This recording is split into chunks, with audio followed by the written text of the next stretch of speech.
Serge Moati est donc notre invité ce soir. Vous êtes l'auteur de Rêves d'Orient, mon musée idéal. C'est avec Édouard Vignaud, en effet, édition Place des Victoires. Alors, vous êtes né, je le disais, à Tunis, oui. Serge Moati, vous vivez à Paris. Vous avez un pied des deux côtés de la Méditerranée. Oui. Que représente pour vous la Tunisie, le Maghreb et le Moyen-Orient?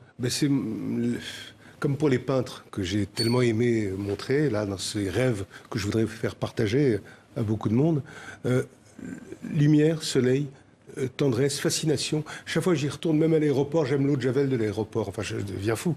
Mais j'adore la Tunisie. J'y vais là dans quelques jours. Chaque année, rituellement, je fête la nouvelle année là-bas. J'ai quitté trop tôt. J'avais 11 ans, mes parents sont morts, donc c'est un endroit qui a chargé de trucs pour moi. Ouais. Et j'ai commencé à chiner, vous savez, aller aux puces tout le temps quand j'étais petit, quoi. Et j'ai acheté plein de trucs orientalistes, plein de trucs. Et chez moi, il y a des photos d'ailleurs de chez moi à l'intérieur. Ouais, on les voit.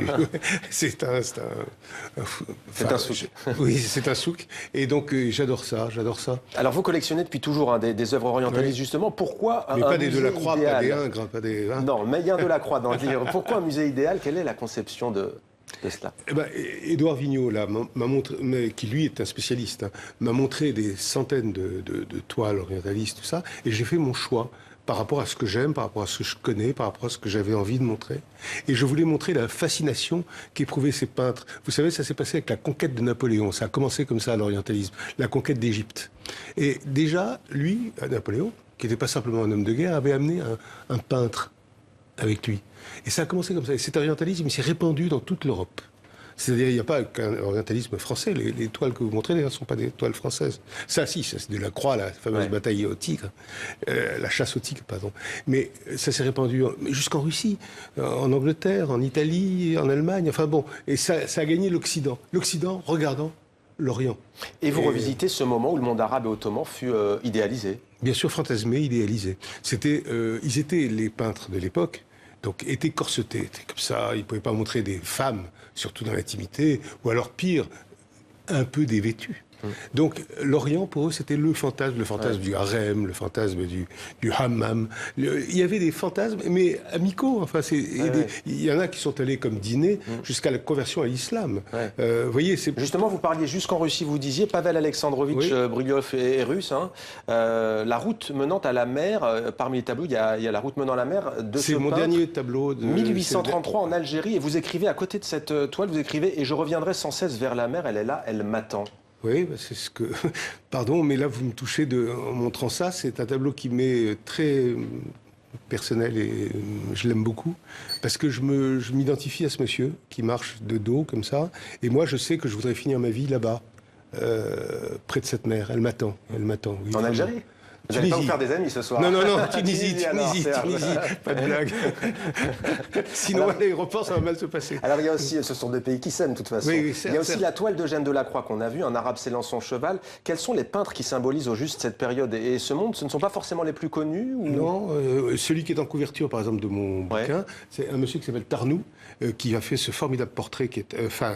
corps dévêtu, comme ça, qui m'a fait rêver, mais alors complètement. Tarnoux, il est pas très connu, hein, mais il a fait beaucoup de salles de mairie, de mariage. Alors j'ai toujours... Et je raconte que, j'imagine, je suis marié, comme ça, je vois Tarnoux, là, au-dessus de moi, comme ça, et je me dis, j'aimerais mieux parfois être ailleurs, elle est magnifique. Partons en voyage, chérie. Enfin, donc voilà, non, ils sont pas tous connus. Les très connus, évidemment, c'est Horace Vernet, Delacroix, Matisse, formidable. Matisse à Tanger, c'est formidable. Enfin, Alfred Marquet, qui peint le port d'Alger, lui qui était un Normand dépressif, arrive là-bas et il est enchanté par Alger, par le port d'Alger, tout ça. Lumière, même Auguste Renoir, le plus grand peintre français peut-être, il est orientaliste d'occasion, il dit ça d'ailleurs comme ça, et il dit qu'il est bouleversé, quoi. Et ils sont tous, ou Majorel, ou Ingres, ou bon, enfin, ils sont tous, il y a un choc. Mais vraiment un choc initiatique presque. Ils viennent comme ça pour faire un petit voyage, pour aller vers le sud dont on parle, comme ça, etc. Et ils sont éblouis par la lumière. Les peintres, la lumière, on comprend. Et la lumière, elle est magique. Alors il y a aussi Fleurs d'Orient de Franck Holman. Et puis on va s'arrêter sur Juifs de Tanger de Charles Landel. Qu'est-ce qui vous fascine dans ce tableau? Vous y attardez? La beauté de cette femme. Vous l'avez là? Ouais, on va la voir à l'écran. Non, d'accord. Non, c'est pas elle, mais ça fait rien. Ça, c'est le délice. Elle va arriver, elle va arriver. Bon, enfin bon, elle est magnifique, cette femme-là. J'aurais tellement aimé la connaître. Elle est douce, elle est tendre, je l'imagine comme ma mère quand j'étais petit et que je connaissais pas. Enfin, bon, il y a une beauté absolue dans une perfection qui représente bien, je crois, aussi, pardon de faire une incise politique, mais ces gens mêlés qui étaient les Juifs, les Arabes, les chrétiens, etc., dans cet Orient qui était un Orient amical. Un Orient vraiment chouette, quoi, qui vivait comme ça. Et quand ils ont fait ça, regardez la pureté de cette femme et son léger érotisme dans la robe légèrement entrouverte. Serge Moati, vous évoquez justement à l'instant le multiconfessionnalisme lorsque les communautés vivaient ensemble. Revenons justement sur la Tunisie, un pays qui vous est cher. Pour vous, ça a été un véritable choc, hein, ce qui s'est passé, les printemps arabes, dans le bon sens, bien sûr, départ de Ben Ali, soif de liberté. Aujourd'hui, la Tunisie est souvent érigée en modèle, même s'il y a des difficultés économiques, il y a le terrorisme. À l'heure où l'on parle, la police tunisienne, d'ailleurs, interroge le suspect tunisien identifié par les services de sécurité allemands, interroge la famille du suspect numéro 1. Quel regard portez-vous sur la situation actuelle de ce pays, votre pays natal? C'est un pays où la sécurité marche mieux. Je conseille à tous mes amis d'y aller, ne pas abandonner la Tunisie à l'absence de tourisme, etc., etc. Donc je leur dis, écoutez, moi j'y vais. Bon, ça c'est mon affaire, mais en tout cas, la sécurité marche mieux, je vous l'affirme. Par contre, il y a une crise économique. Et il n'y a pas assez de boulot. Donc c'est terrible, ça. Tant qu'il n'y aura pas un coup de pouce important, pas seulement en matière sécuritaire, mais en matière économique, la Tunisie aura du mal. Donc et je dis ça avec cœur, avec passion et avec tendresse pour ce pays que j'aime, où il y a une société civile formidable. Ouais. Tout à l'heure, nous aurons Pascal Golnisch, curé, qui lui vise aussi à rassembler d'ailleurs les musulmans, les chrétiens et toutes les religions. Est-ce que vous pensez que cet Orient, dont on parle souvent, il y a notamment une exposition en ce moment à l'Institut du monde arabe dont on parlait hier, qui revient sur effectivement Sinbad le marin, Ibn Battuta notamment au Maghreb, qui était parti d'ailleurs de Tanger pour aller jusqu'en Extrême-Orient. Est-ce que ça peut revenir quand on voit ce qui se passe en Syrie, en Irak? J'ai envie de dire comme mes copains arabes, Inch'Allah.